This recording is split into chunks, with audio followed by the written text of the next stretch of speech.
Bonjour Amin Malouf. Bonjour. Immense écrivain, membre de l'Académie française. Évidemment, on se souvient de Léon l'Africain, on se souvient de vos essais, vos livres, Le Rocher de Tagnos, je disais prix Goncourt. Aujourd'hui, c'est le naufrage des civilisations que vous publiez chez Grasset.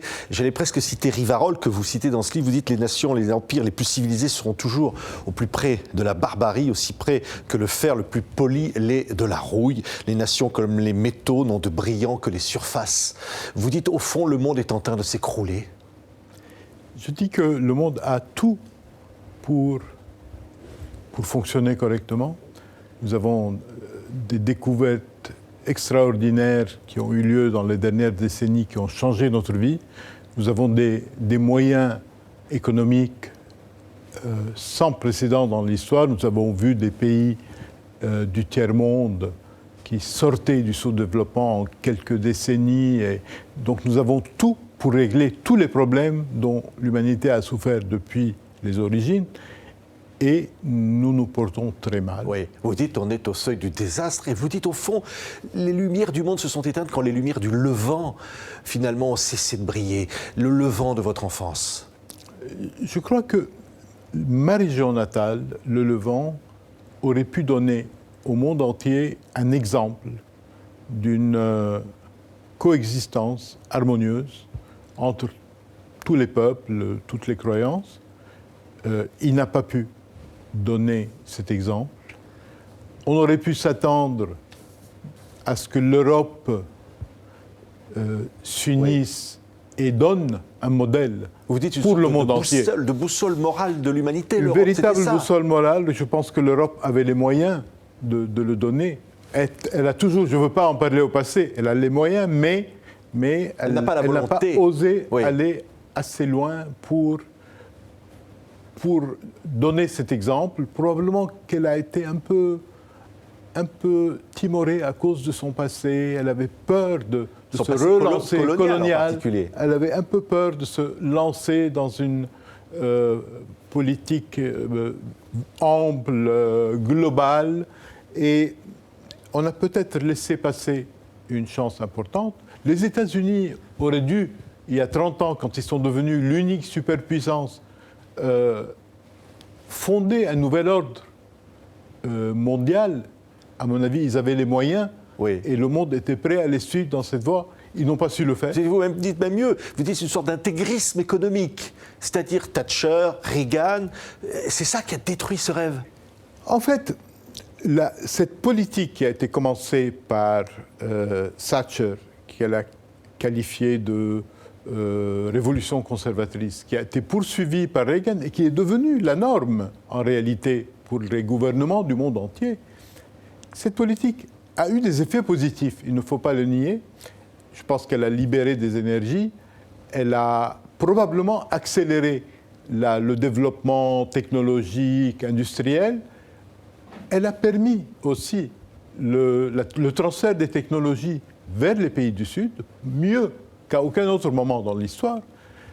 Et en même temps, elle a cassé quelque chose entre les gouvernants et les gouvernés. Il y a un manque de confiance qui s'est installé. On a décidé que les gouvernants ne devaient plus avoir pour objectif d'aider les populations, d'apporter des aides sociales. Il y a eu toute une révolte contre le rôle de l'État, contre le welfare state. Oui. Et aujourd'hui, on paie un peu le prix. Oui. Avec la montée des mécontentements, d'un côté, les tensions identitaires qui n'ont jamais été aussi déchaînées, et d'un autre côté, une grande méfiance à l'égard des pouvoirs publics et de toutes les autorités en général. Et c'est ce qui fait que le monde se porte mal, et il y a ce malaise un peu partout. Il y a un moment très fort, et vous le dites dans ce livre, c'est la guerre des 6 jours, 1967, où vous dites finalement, les Arabes n'ont pas su saisir l'opportunité de la défaite, et les Juifs sont tombés dans le piège de la victoire.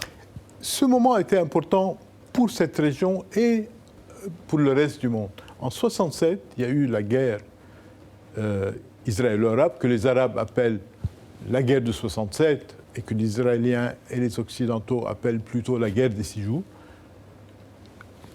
le monde arabe a été assommé, en réalité. Nasser, qui dirigeait l'Égypte et qui était la grande figure, a perdu sa crédibilité et son autorité. Ce qui est grave, c'est que le monde arabe n'a jamais réussi à dépasser cette défaite. Je dirais que le désespoir dans le monde arabe a commencé à cette époque-là. Et également, vous avez raison de le souligner, les Israéliens ont été eux aussi pris au piège de leur victoire. Ils n'ont plus ressenti le besoin de trouver une solution dans cette région. Et donc, aucun des deux protagonistes n'avait hâte de trouver une solution. Personne n'était prêt à aller vers un compromis. Et on se retrouve avec une région qui est embarquée dans un conflit qui ne fait que s'envenimer, oui, et dont on ne voit absolument plus l'issue. Ce livre, c'est aussi vos expériences personnelles, votre enfance, votre activité de journaliste. Vous avez été au plus près, en Iran, partout dans le monde, de tous ces événements. Vous dites, au fond, le paradis de ma mère était déjà parti en flammes. Et vous dites, celui de mon père n'était plus que l'ombre de lui-même. Vous dites, je suis né le 25 février 1949, en bonne santé, dans un monde agonisant. C'est qu'au fond, tout part de là, tout part du Liban, de l'Égypte familiale. Du moins à mes yeux. C'est-à-dire, moi je suis quelqu'un qui est passionné par les événements du monde. Depuis l'âge de 9-10 ans, je suis constamment tout ce qui se passe dans le monde, jusqu'à aujourd'hui. Et c'est vrai que dans ce livre, j'ai essayé de raconter le monde tel que je l'ai découvert, et les problèmes du monde tels que je les ai découverts. Et je pense, même si peut-être que je suis un peu subjectif en la matière, mais pas totalement. Je pense que dans cette région du monde où j'ai grandi, s'il y avait une expérience pionnière qui montre au monde à quel point on peut vivre ensemble et développer quelque chose de nouveau, je pense que bien des choses auraient changé à travers le monde. Malheureusement, on n'a pas su le faire. L'Égypte cosmopolite d'autrefois a disparu. Le Liban de la coexistence entre les communautés se porte très mal.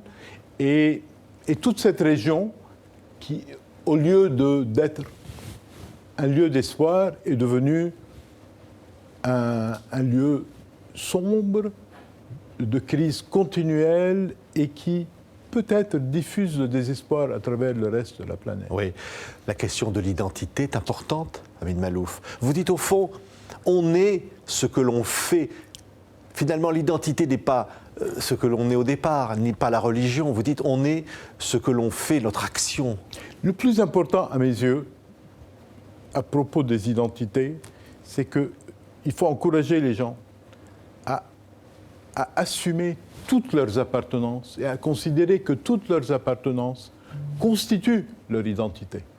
Et aujourd'hui, nous sommes à une époque où on prend un élément de son identité, une appartenance, et on l'explose comme la religion, par exemple, aux yeux du monde entier. On la surexpose. Souvent la religion.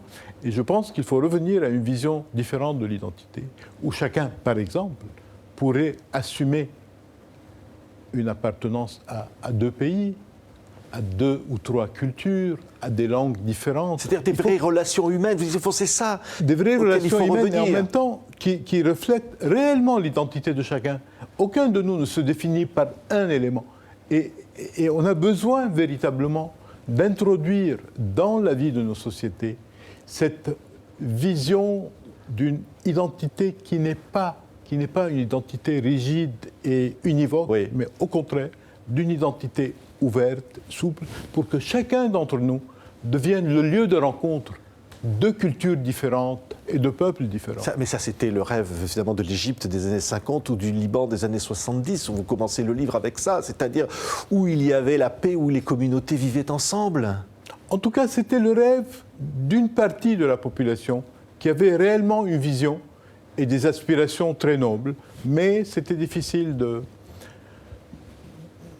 Ça s'est avéré difficile de réaliser ce rêve, et peu à peu, ces expériences